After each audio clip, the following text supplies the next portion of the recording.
behalf of my family, the Victoria's Voice Foundation, and my fellow board members, thank you all so much for coming out today. And I welcome you to the fourth annual National Naloxone Awareness Day event. MAD was established on June 6th by Victoria's Voice to spread awareness about naloxone, which I actually have in my pocket here. If you don't know already, naloxone is an opioid overdose reversal medication, and it can save lives.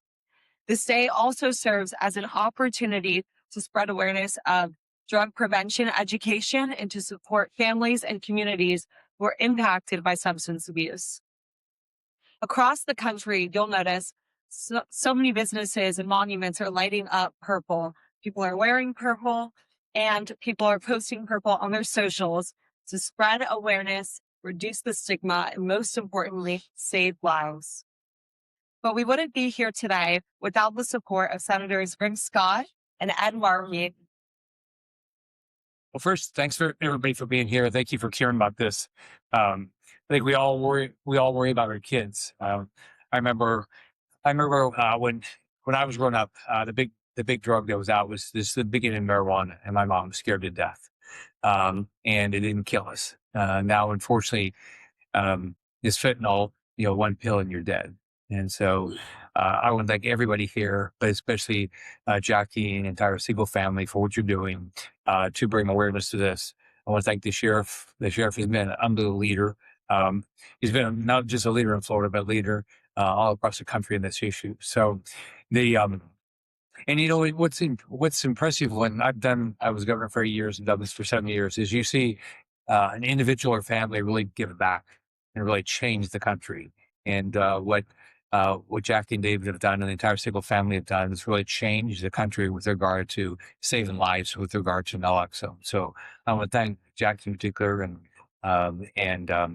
what you guys have done. And it's horrible that you lost. None of us. I've got 7 grandkids now, and you just can't imagine losing any of them. And as they get older and they get out in the world, you worry of malign influences that have an impact on them. And every time I see them, I'm going to see one of them this weekend. That's 14.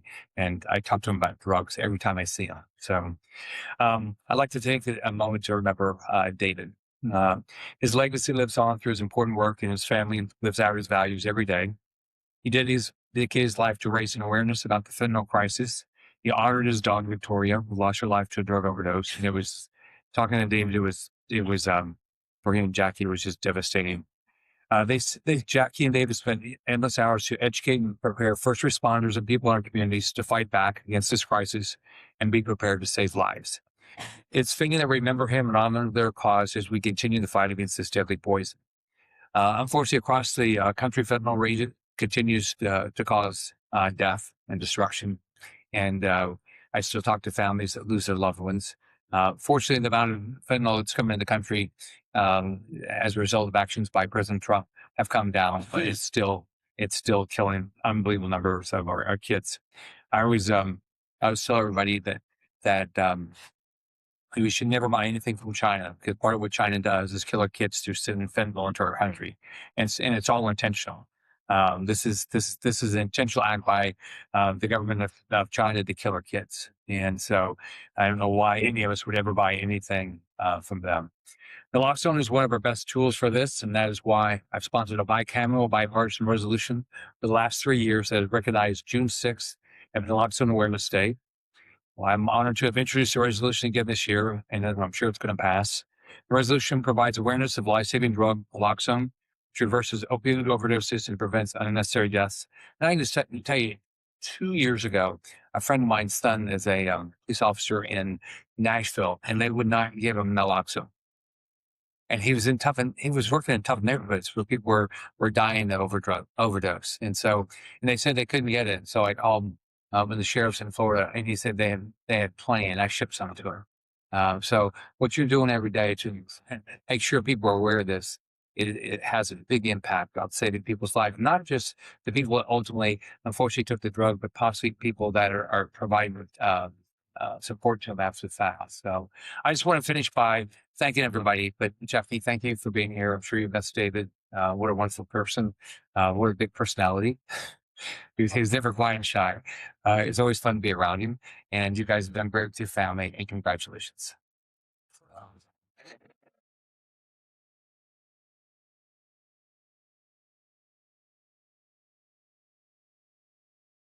Thank you so much, Senator Scott.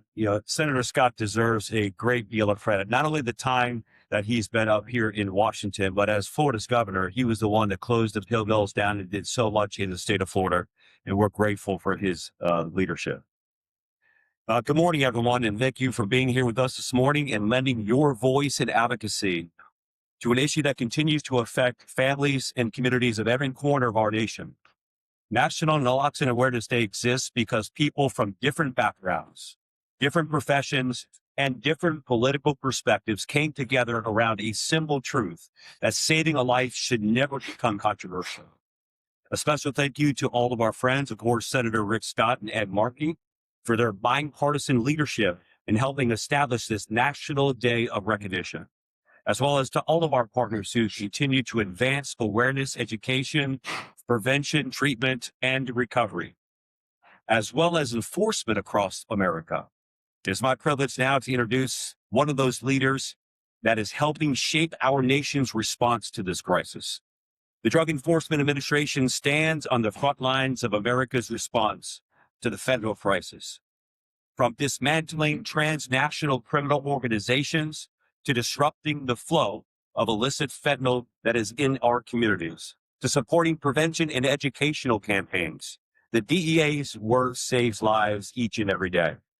Under the leadership of Administrator Terry Cole, the agency continues to bring urgency, focus, and determination to this mission. Terry and his team understands what is at stake. He understands the devastation fentanyl has brought to families across this country. And he has made it clear that addressing this crisis requires strong partnerships at every level of government and throughout our communities. That commitment is reflected throughout the DEA's work and including the work of today's speaker.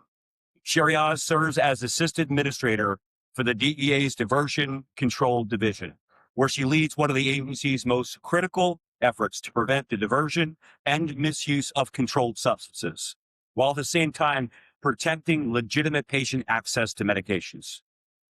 She also plays a key leadership role in advancing the DEA's Fentanyl Free America initiative, helping coordinate a national strategy that brings together enforcement, prevention, education, and public awareness. Throughout her career, Sherry has demonstrated a deep commitment to public service and a clear understanding that solving this crisis requires more than enforcement alone. It requires collaboration, innovation, and a shared commitment to saving lives. Please join me in welcoming DEA Assistant Administrator Sherry Oz.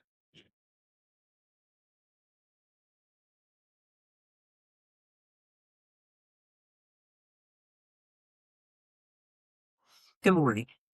Thank you. One of the things that was not said is that I'm also a mom with 2 teenagers. And so to the Siegel family, thank you. Thank you for turning your unimaginable grief into purpose. And thank you for refusing to let Victoria's story end with tragedy. Thank you for standing up over and over again so that other families may be spared the pain that changed your lives forever. I also want to thank Senator Scott, Senator Markey, and Victoria's Voice Foundation. Also, every parent, advocate, law enforcement officer, educator, public health professional, and community leader in this room. June 6th is National Naloxone Awareness Day. But for many families, this is not just another awareness event. For many families, this is personal, deeply personal, because behind every overdose statistic is a human being, a son, a daughter, a best friend, a teammate, a sibling, a parent, a life. And when fentanyl takes a life, it does not just steal a person, it steals a future. We lost the future teacher who would have inspired a classroom full of children. We lost a future doctor who would have saved lives. We lost a future police officer, firefighter, artist, coach, nurse, scientist, and parent. We lost birthdays that will never be celebrated. We lost wedding dances that will never happen. And we lost grandchildren that will never be born. Somewhere today in America, a mother who has done everything right will walk into a bedroom that is still exactly the way her child left it. The shoes by the door, the hoodie hanging on the chair, the trophies, the photographs, the half-finished plans for the future. We all thought they still had time to reach. And that is the true cost of this crisis. And the heartbreaking reality is that many of these young people never intended to take fentanyl at all. They believed they were taking something else. A pill from social media, a pill from a friend, a pill made to look exactly like a legitimate prescription medication. One mistake, one counterfeit pill, one irreversible moment. One pill can kill. And I know if given the opportunity, those kids would have woken up in the morning and said, Mom, I'm sorry. And they didn't get that opportunity. At DEA, we see the devastation this poison leaves every single day. We meet parents whose lives are divided into two chapters, before the phone call and after.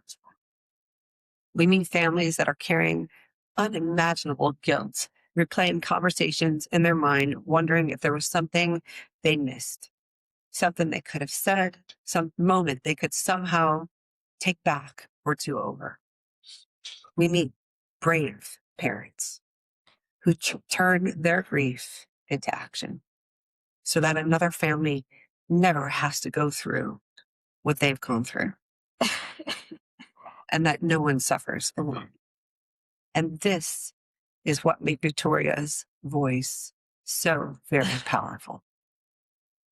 This foundation was born from loss, but it became a movement for life.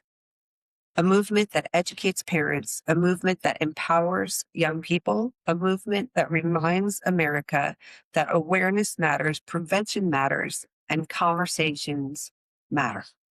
At DEA, we are relentlessly pursuing the criminal organizations responsible for flooding our communities with fentanyl and other synthetic drugs. We are targeting traffickers. We are disrupting illicit chemical supply chains, and we are strengthening partnerships across the world. We are following the money, and we are using every enforcement and regulatory authority available to protect the American people and to save lives. But enforcement alone cannot solve this crisis. This fight requires every single one of us. It requires parents willing to have very difficult conversations. It requires schools willing to educate students early and often. It requires communities willing to reduce stigma. It requires advocates willing to keep speaking. And it requires compassion. Because addiction does not discriminate. It does not care what neighborhood you come from. It does not care how much money your family has. It does not care if somebody was an athlete or an honor student or the child that always seemed okay. The perfect kid can still make a tragic mistake. This crisis can touch everyone. And that is why naloxone matters. Naloxone saves lives. Every life saved by naloxone is another chance, another sunrise, another opportunity at recovery, another opportunity for healing, another opportunity for a mother to hug her child. And while naloxone is not the solution to this epidemic, it is a critical tool that gives families hope in moments that hope feels impossible. And this is why awareness days, just like today, matter. Because awareness creates action. Awareness creates preparedness, and it saves lives. Today, I ask everyone in this room to continue carrying that message forward. Talk to your children. Please talk to your children. Talk to your communities. Talk to your schools. Help young people understand that the drugs on the streets today are not like the drugs of previous generations. Support organizations like Victoria's Voice. support prevention efforts, carry naloxone, learn how to use it, and never, ever underestimate the power of a single conversation. At DEA, our commitment to this fight is unwavering. Through initiatives like Fentanyl Free America, we are bringing together law enforcement, prevention organizations, educators, treatment professionals, faith leaders, policymakers, and families around one shared mission: protecting lives, saving American lives. Because every life matters, every future matters, and every child deserves the opportunity to grow up and become who they were meant to be. To every parent carrying loss today, we see you and we grieve with you. And we will continue to fight for you. And to every young person listening, your life matters more than any pill, any moment, or any pressure. Your future matters. On behalf of the Drug Enforcement Administration, thank you for your partnership, your advocacy, and your courage. Together we can save lives. Together we can protect families and futures. And together we can move closer to a fentanyl-free America. Thank you.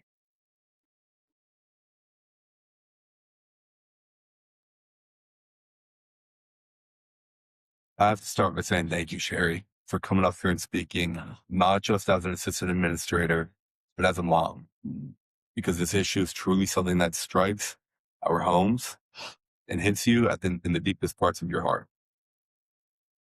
I know you gave all of us chills talking about that bedroom, because I can't tell you for how long our sister's bedroom stayed the same as the day she died, to a T, to the half drinking soda on her bedstand. And this issue requires a level of empathy to see these deaths as people, not just statistics. Like you said, it's the talent and the smiles and the loved ones that we'll never see again. And I can't tell you how much we appreciate you elaborating on that. Thank you. Good morning, everyone. I'm Joe Siegel. I'm Victoria's brother, and I'm newly elected Victoria's Voice board member. We're grateful that you can be here today with us. And before I continue, we want to show you a video of our foundation and what we've been up to recently. Thanks. More than a decade ago, it started. Lovely video. Thank you to the Victoria's Voice team for putting that together. Since the beginning, we knew naloxone was essential in this fight against drugs, especially after a staggering number of overdose deaths that we had in 2022. We knew there was no better time to start a national campaign to raise awareness of naloxone and advocate for its use and distribution across every community in this country. Working with Senators Scott and Markey, we secured a bipartisan congressional resolution in 2023 designating June 6th, the day our sister passed away, as National Naloxone Awareness Day. Since then, we've continued to provide individuals and organizations with a national platform and a unified voice to raise awareness, reduce stigma, and save lives from an overdose. My dad advocated relentlessly to get naloxone into the hands of every first responder and family in America. As many of you know, he was a loud voice on Capitol Hill. Now, thousands carry on his cause, and he would truly be proud of how loud and monumental this national movement has become. I said it last year, I'll say it next year. We need to continue to get louder, continue to get bigger. As you know, there have been significant decline of overdose deaths since 2022, and that is largely due to the fact that distribution, education, and training on the use of naloxone. We're proud to be a champion of this campaign to help normalize its use and empower individual bystanders. But without a doubt, we would not have been able to grow this movement if it weren't for our partners at Emergent Biosolutions, the makers of narcan. We're grateful for the NNAD sponsorship since its inception. And now, please join me in welcoming Liz and Peter, Vice President of Government Affairs at Emergent, to share a few words. On behalf of Emergent, thank you to the Siegel family for your tireless and transformative work to educate students and communities about substance abuse and the dangers of illicit fentanyl. We are so pleased to continue to partner with you again this year to raise awareness and broaden access to naloxone. As the maker of Narcan nasal spray, we are committed to ensuring that people are equipped to respond to an opioid overdose emergency. Since 2018, Emergent has delivered more than 100 million doses of Narcan to people, communities, and businesses across the U.S. and Canada. We applaud Congress and the White House for their commitment to increasing access to naloxone and strengthening opioid overdose response efforts. To quote the recently published Office of National Drug Control Policy 2026 strategy, access to opioid overdose reversal medications like naloxone must be as common as having epinephrine to treat an allergic reaction. We are encouraged that opioid overdose deaths continue to fall, but we know that now is not a time to take our foot off of the gas. Responding to this crisis takes all of us, and we appreciate Victoria Voice's leadership in bringing government officials, law enforcement, youth educators, parents, families, community leaders, and industry together with a common goal, marking this very important milestone, National Naloxone Awareness Day. Thank you very much for the opportunity to be here with you today.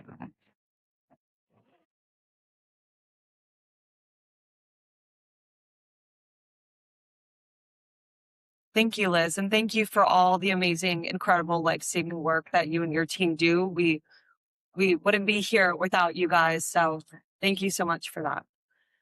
As my brother Drew mentioned, we recently joined the board of Victoria's Voice this past couple months, but before that, my parents have worked so hard along with our incredible Victoria's Voice team to really spread awareness of this horrible issue and about the fentanyl crisis in this country. So before we joined, we had an incredible person on our team. He was actually our very first mission partner, one of our very first mission partners, who would go around to the schools and speak to the children. He was a former drug dealer and a felon who was able to find redemption and purpose in drug prevention education through his nonprofit, Steer Straight.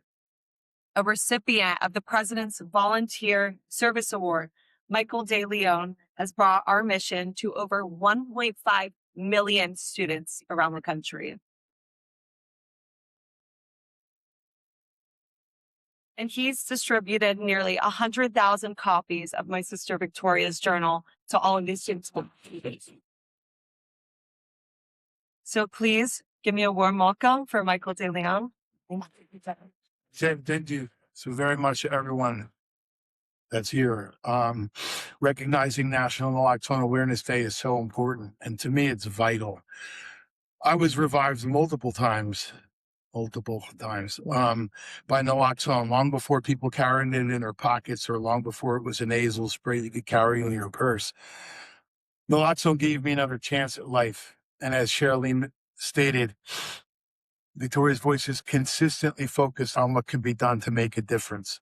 So I was determined to become that person, to take my mess and turn it into a message, to take my test and turn it into my testimony. So how can I live my life as a real life cautionary tale?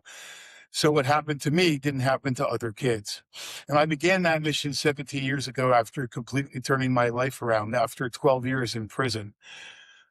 When I founded the nonprofit organization called Steered Straight. You might have heard of Scared Straight. Scared Straight doesn't work. I founded a nonprofit organization called Steered Straight. And I was fortunate enough to meet David Siegel more than 6 years ago, and a collaboration that I never envisioned began. And now we are reaching millions of youth and families and community members all across America, not just with awareness, as Sheriff Lima stated, but with true prevention, education, and empowerment. So most people who are involved in this space, prevention and treatment enforcement, or mental health, are familiar with ACEs. adverse childhood experiences. There's a scale, the ACEs scale of how many adverse childhood experiences a child would have experienced in their life. And I hit the Richter scale of childhood adverse experiences. And not everyone who struggles with addiction or who is accidentally exposed to fentanyl or synthetic poisons have the same path. But like many others, as was stated earlier, there are many different paths. But like many other people, my childhood was filled with trauma. I was physically and sexually abused as a kid. I had risk factors of every kind all around me. And I was introduced to drugs and alcohol by a friend very early, at age 11. And it was socially introduced to me as a way to fit in. But for me, it was a way to self-medicate my nightmares. That introduction led to dependency, and that led to addiction. That addiction led to incarceration and multiple overdoses, and nearly ended my life. But God had a purpose, and he was going to use what I endured to help others avoid it. That's what I saw David and Jackie Siegel and their entire family and the entire team at Victoria's Voice doing. They didn't want what happened to Victoria to happen to any other child, any other family. And that's what I was doing. But to be a part of something much bigger, a collaboration such as this, that would bring so much more purpose to my pain. It would open the doors for so many other people to do the same as with Angel Army. And I wanted to be a part of that, something bigger.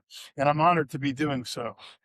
You know, in the last 17 and a half, 18 years, I've watched every drug trend in America affect kids and take lives. The multiple stages of the opioid epidemics to the synthetic poisons from Flocka to bath salts to nitazine, xylazine, cyclochlorophene, fentanyl, and now to the further explosion of retail drugs in smoke shops, vape shops, and gas stations all over our country. Many have heard of kratom and Delta-8 and THCA and synthetic mushrooms. Many newscasts have done stories on gas station heroin. Gas station heroin. Think about that for a second. And drug gummies, drugs inside vaping devices. We've seen thousands of incidences of young people being rushed to hospitals, even kids in schools dying from what they thought was a prescription pill or an innocent retail item. And we need to educate kids about fentanyl and these poisons, but we need to educate them on where use and abuse and addiction begins. It's about prevention. We can't only teach them about the bad without educating them about the basics.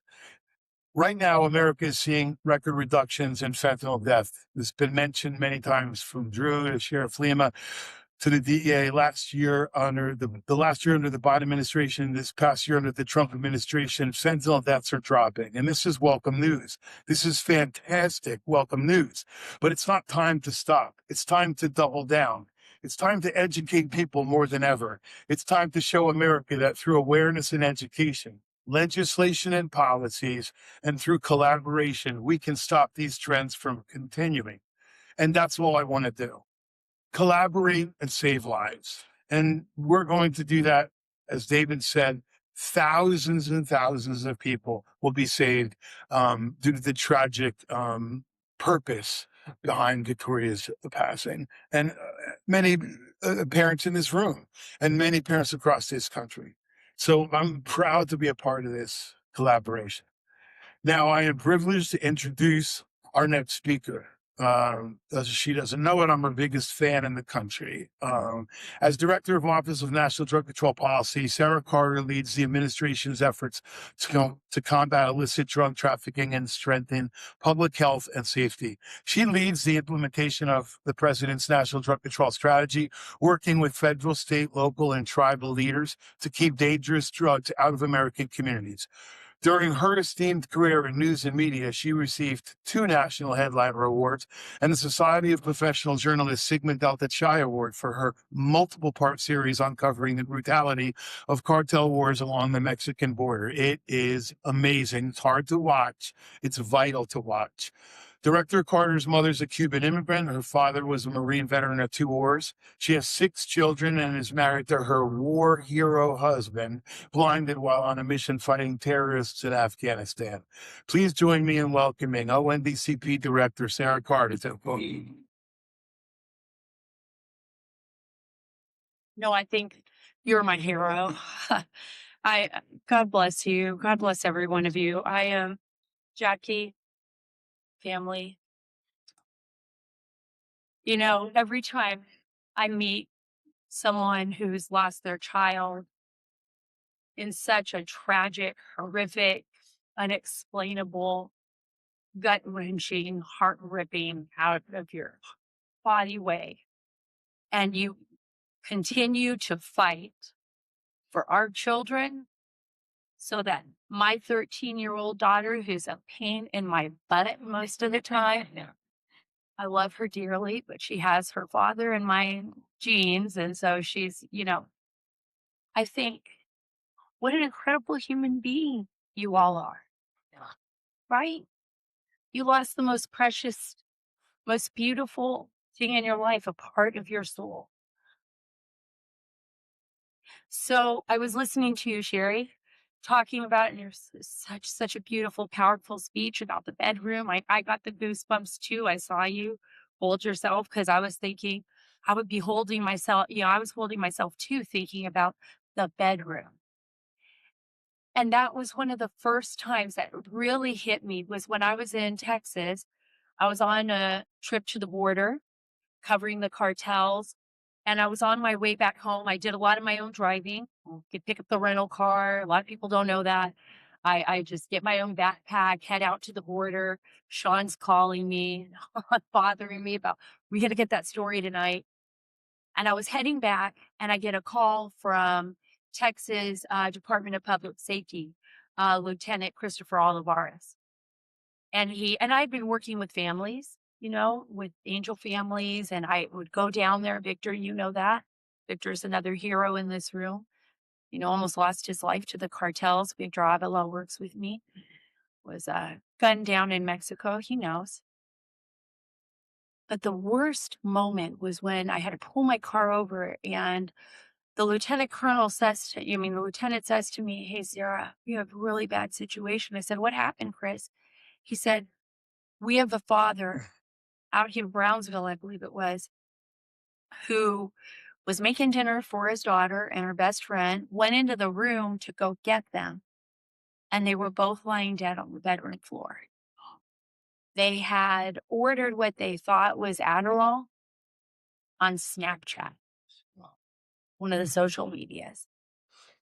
The drug dealer drove up to the house where your kids are supposed to be safe, right? You're making dinner, you're getting ready for a game, you're getting ready for school the next day.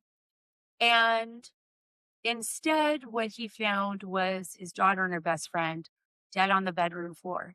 And he said, I called Michael Land. He called some others, other families that have lost their children to come to the house because he didn't know what to do. And when Michael called me, Michael said he had lost his child to fentanyl. Michael said he couldn't say anything to this parent who was on his knees in the front yard screaming and no sound was coming out of his mouth. Like a primal scream. Because there was nothing he could do. It was over. Today, we're learning every single day. Some people don't know. Some of us do know. We're trying to spread the word. Dr. Lev's trying to spread the word. That's why it's in our national drug control strategy. How important naloxone is. Could you imagine he could have saved his, it goes through your head, right? I've had things happen in my life, an accident, something happens, and you're thinking like, if I would have only had this, if I would have only looked at the video camera, if I would have only, but we have to throw the if I would have onlys away. We have to say, what can we do from here on out to save lives, to save our children? That is why it is so vital and so important to listen to these stories and to not forget the faces, the 7,000 that are on the wall at the DEA. And, and I walk in there and I walk with you, Sherry. I walk with, Administrator Cole, and I look at the faces and they're babies, some of them, 2 years old, never had a chance to live, never had a chance to experience the beauty that this life is. I didn't go straight to my speech, I know. But I just felt so moved. And I know in my heart I have deep faith in God. And I know that people nothing happens for no purpose. She is a beautiful angel, no matter what, and her memory will live on forever. Victoria's voice will live on forever. And because she has such a remarkable family and mother like you, Jackie. I also want to thank, of course, Senator Rick Scott, who I saw walk out, and Senator Ed Markey for the opportunity to join you all here today, as well as extend, as I have, my sincere gratitude to the Siegel family who turned their tragedy into action and continue to ensure that their daughter, Victoria's voice is heard across the nation. President Donald J. Trump and I have heard her voice, and those of many others loud and clear. We and our entire government stand with you in this fight against illicit drugs. Just 1 month ago, we released the President's National Drug Control Strategy. This strategy contains an entire chapter dedicated to rescue and overdose response. Central to that effort is increasing the availability and the use of naloxone across the nation. We know naloxone saves lives. I want to tell you how important it is that I was all the way in Alaska, flew a little biplane all the way out to Akiak Island, met with the children in this old, rundown recreational center, one of the most poverty-stricken areas of our nation, on tribal land. And what was it that they had and what was it that they wanted? Naloxone. Because they were so remote and so far away that they knew that if they had naloxone there, considering in Alaska, a population of 750,000 plus, very small population, number one killer was fentanyl, just up until last year. Now it's number two. Can you imagine? She was like, I just need to get some more naloxone out here. Remember that? I was like, I think you guys have. I was looking at everything that they needed. I'm still on a mission to help them rebuild that rec center one day. I have it on my list of like top 10 things to do because these kids were so amazing. But that's how important it was to them. We are examining ways to extend its shelf life and ensuring our state, local, and tribal partners are not wasting their supply of naloxone. Doing so would increase the life-saving medications availability throughout our nation and potentially save millions of taxpayer dollars. We are also focused on gathering, analyzing, and sharing effective data to ensure life-saving medication is distributed to the areas of highest need. To put it more simply, by knowing where naloxone is needed, we can ensure it goes to where it can save the most lives. Our strategy calls to update and modernize our rescue and response education and training. The drug environment is constantly evolving, especially when it comes to synthetic opioids, and you mentioned that just earlier. We see this in emerging threats, such as medetomidine, cyclorphine, which ONDCP recently released public alerts about. We did that for the first time with the CDC in our nation's history. So we were able to get that out as on alert to doctors and first responders across the nation. Increased research and development of innovative new drugs is essential to continue saving lives, even as the illegal drug environment continues to evolve. These innovations, such as drug sequestrants, bring a new generation of highly effective opioid overdose reversal medications for opioids, methamphetamine, and cocaine that will improve treatment and save lives. We're all about modern medicine and moving forward in the right direction. Through these measures and many others, we honor the memory of Victoria and all those in the nation that have lost their lives. Today, we remember Victoria and recognize the monumental efforts of the Victoria's Voice Foundation, and how exciting that you're both on the board. and you have so much input in there because you have skin in the game. You're going to run this with your sister in your heart.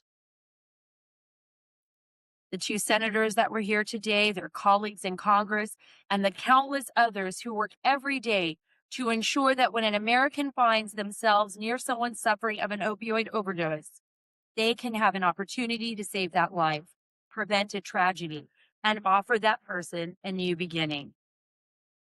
I've said this over and over. It is an honor to be with you here today, Jackie. You're a blessing to our nation, you and your family.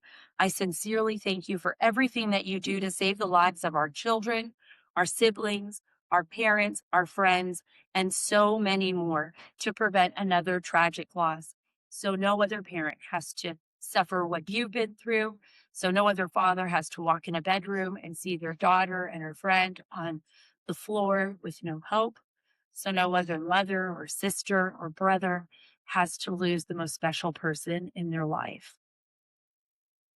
I look forward to continuing to work with you to save the lives that we love. And I promise you in my heart, I will work 24/7 to ensure that not 1 minute of my time here in Washington, D.C. is wasted. I will not live in a silo. And I promise you, I will be open to each and every one of you. If you ever need anything, want anything, need to talk to me about anything, you are all the advocates here that are making a difference in saving future generations of Americans. Please call me. You have many of you that know this about me. Please call me. Please reach out to me. Talk to me.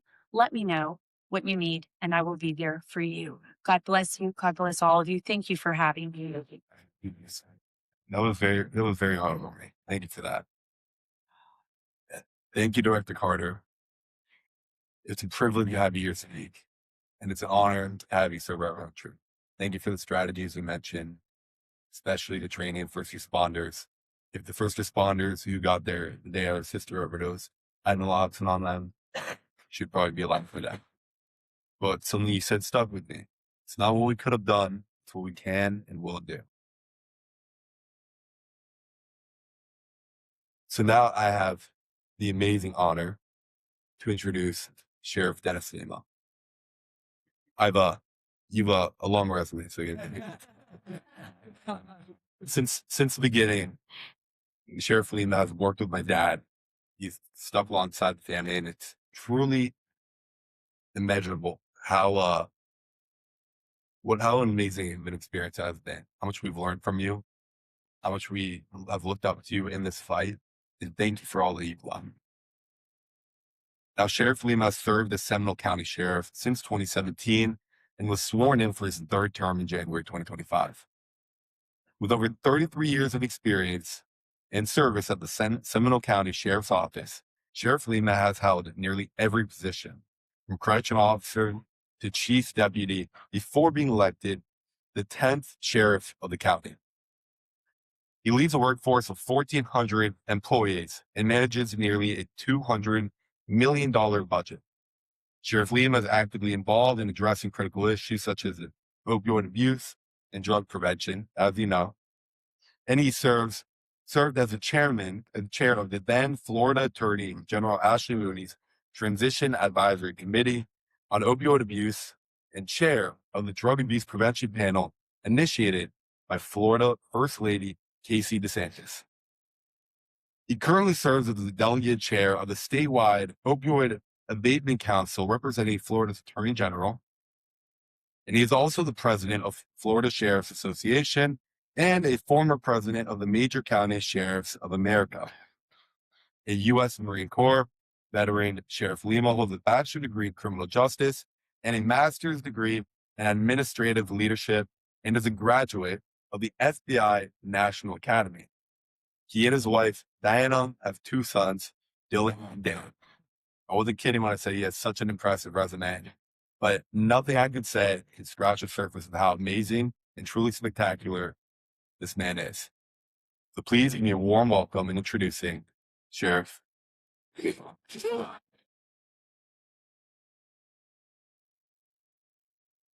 Thank you. Thank you so much, Drew. That was so incredibly kind. And I know your dad is looking down at your leadership, you and Debbie, as you join your mom and other board members to use your voice of leadership as we move forward. That was incredibly kind. And as a drug czar, we've worked with a lot of drug czars, and you are by far the best that we've had the opportunity to work with. Your passion is contagious, and I'm just inspired by your personal story and how you deliver to so many families and others across this country who are in desperate need. Again, it is truly an honor for me to be here and stand with all of you again for the 4th annual National Naloxone Awareness Day. I want to begin by formally thanking the Siegel family and the entire Victoria Voice team for their leadership and commitment to this mission. Of course, want to thank Senator Rick Scott, our federal partners, treatment professionals, recovery advocates, first responders, community leaders, and everyone who has made the time to be here with us today. Over the years, I've had the privilege of serving on the board of directors for Victoria's Voice, and every single time we gather for this event, I find myself reflecting on how much this movement has grown. What started as one family's determination to ensure that Victoria's life would continue to make a difference has become a national effort to educate families, influence policy, and save lives. That growth happened because people were willing to turn unimaginable loss into meaningful action. I had the privilege of knowing David Siegel through this work, and one of the things that I admired most about him was his ability to stay focused on people. While others may have focused solely on statistics, policy debates, or headlines, David never lost sight of the individuals and families at the center of this crisis. He understood that behind every single overdose was a son, a daughter, a parent, a sibling, a friend, or a neighbor whose lives mattered. And that perspective helped shape Victoria's Voice from our very beginning.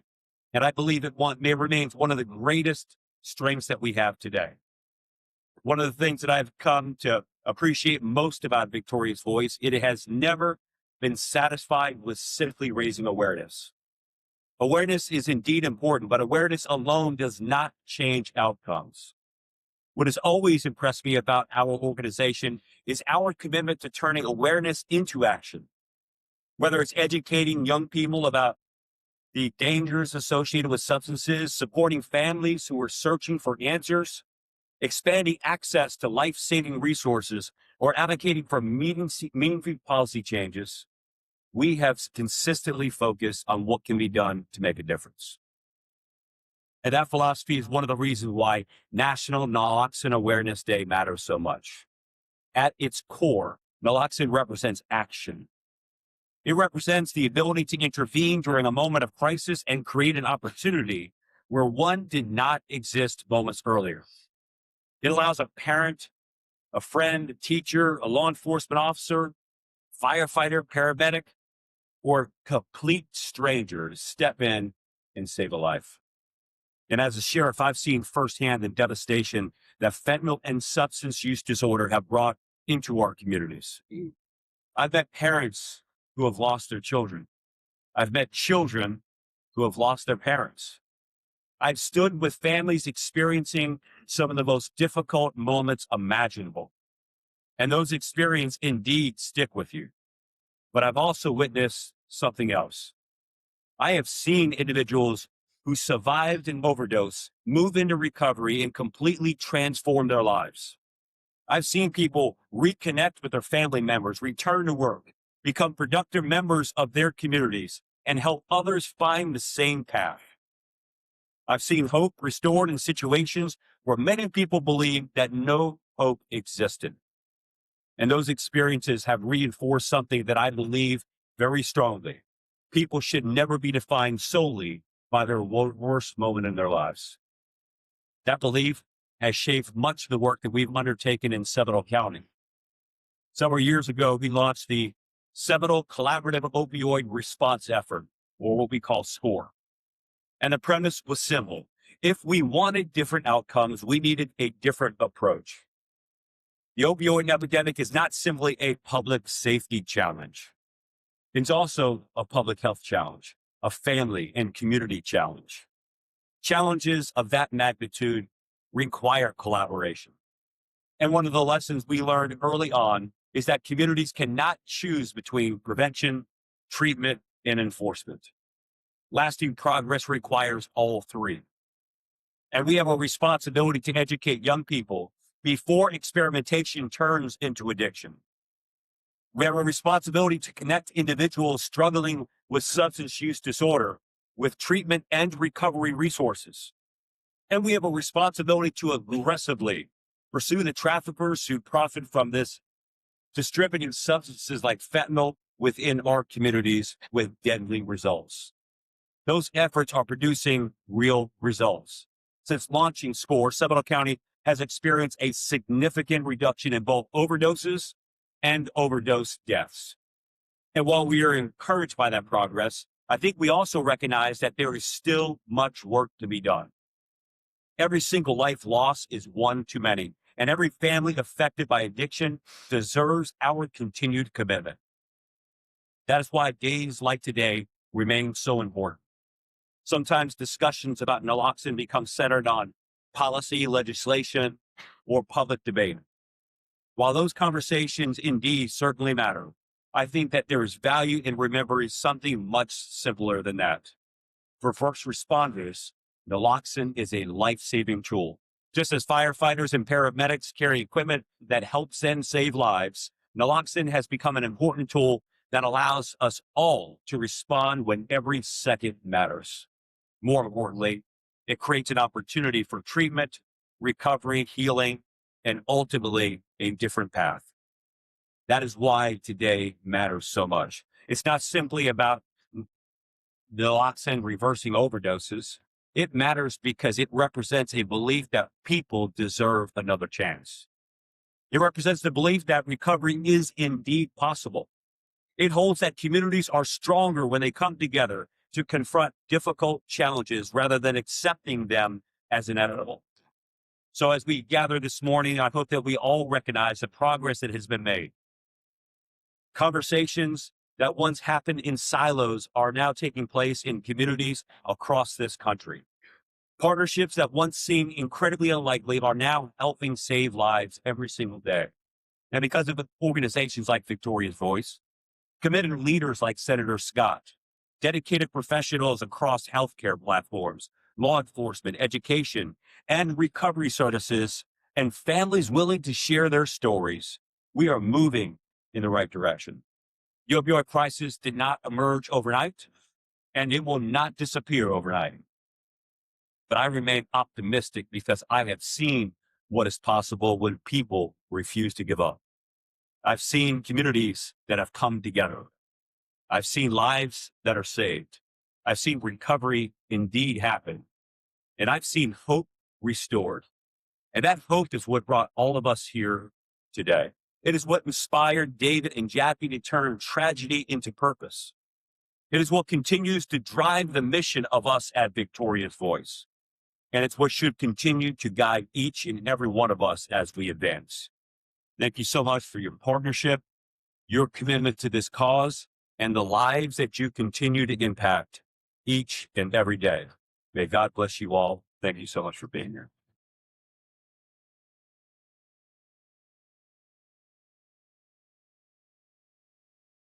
Thank you so much, Sheriff Lima. And I just want to say we're truly grateful to have you on our board. There's no one as passionate as you, and thank you for everything you do for the foundation. I would just like to say, one thing you said that stood out to me is that my dad truly believed you have to look at each loss like an individual and not like a statistic. I know we've said that throughout the day, but this is so important because once you look at each loss as a sister, as a brother, as a father, an aunt, that's how you truly make the impact, because people don't know numbers. People know people, and so that's how we need to frame this story to continue and inspire people to spread our mission.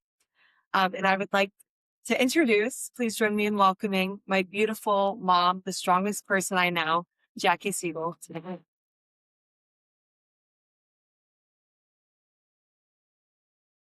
Well, I'll say that's quite a compliment with all of my Mrs. Americas and all these beautiful women in the room. And I do want to just do a quick acknowledgement. There's many other parents here who are here to support who have also lost a child. And with the fentanyl fathers, and most recently, my current Mrs. Florida America, she lost her sister of 41 years old only a few months ago. She's right over here. So it's a big struggle, and I'm so glad that you're here to support. And Greg's one, he lost his son too. And we've also have a partnership with Angel Army. So we have a lot of people out there making impact. And our beauty pageant winners, they all have a voice and are spreading the awareness about the drug epidemic. My husband, David, would have been deeply moved to see all of you here today to support his mission. It's been 11 years since Victoria passed.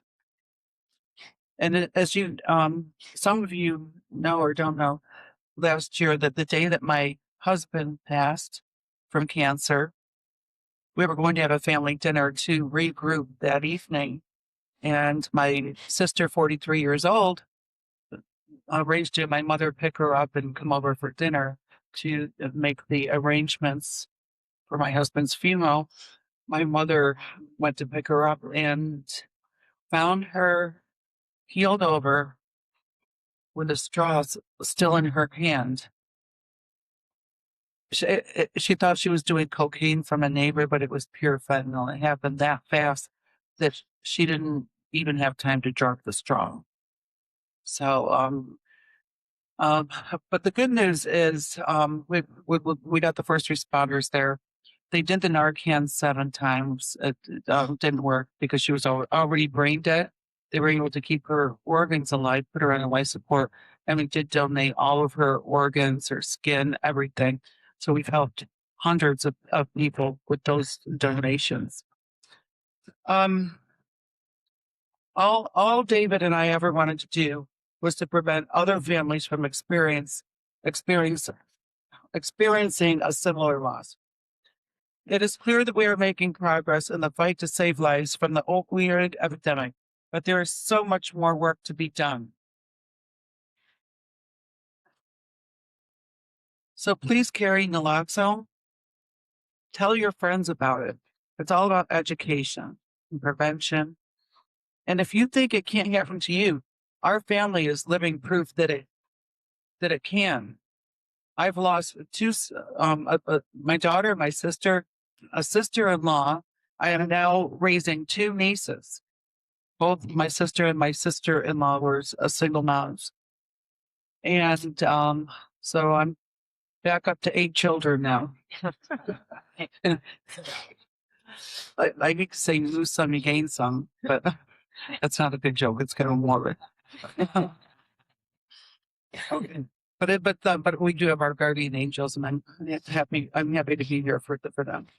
Okay, I know David is smiling down on us today as we continue his advocacy to save lives from overdoses. NNAD honors Victoria's life, my sister's life, and the countless lives lost to overdose.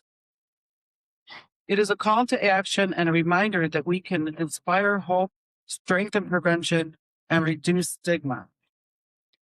Thank you all for coming today, and thank you for all of you who have been to the beginning, from the beginning, newcomers, and we are really all making an impact. It's a team effort, and God bless all of you. Thank you.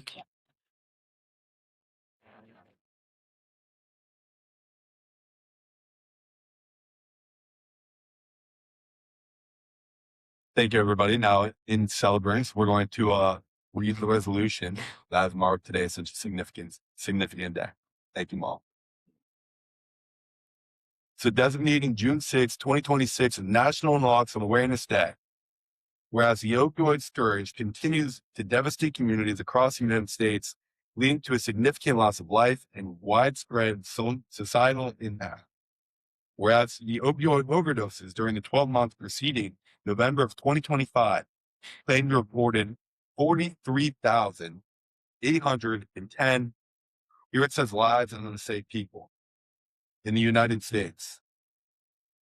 Whereas fatal overdoses are often witnessed by a bystander. Whereas in 2025 alone, the Drug Enforcement Administration sees more than 369 million doses of potentially deadly fentanyl, enough to kill every individual in the United States. That is a war crime. Whereas according to the data from the Centers of Disease Control and Prevention, fentanyl-related poisonings are the leading cause of death for individuals in the United States between 18 and 44 years of age. Whereas naloxone is a safe and effective medication that can reverse opioid overdoses and save lives when administered promptly by rapidly reversing the effects of opioids. Whereas naloxone plays a vital role in preventing long-term brain damage and reducing the risk of fatality associated with opioid overdoses. Whereas the Centers of Disease Control and Prevention recognize naloxone as an important tool in preventing opioid overdose deaths. Whereas it is imperative to educate individuals, families, and healthcare professionals and first responders about the benefits of naloxone, including the potential naloxone has to reduce opioid-related fatalities, and how to safely administer naloxone. Whereas it is imperative to identify current or potential barriers for individuals, organizations, and federal, state, and local governments to obtain and distribute naloxone. Whereas increasing access to naloxone can improve the chances of recovery for individuals struggling with opioid use disorder and support a future free from the grip of opioid use disorder.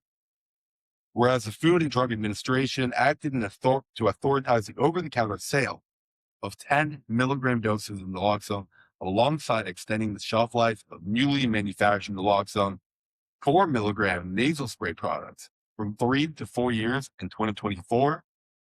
And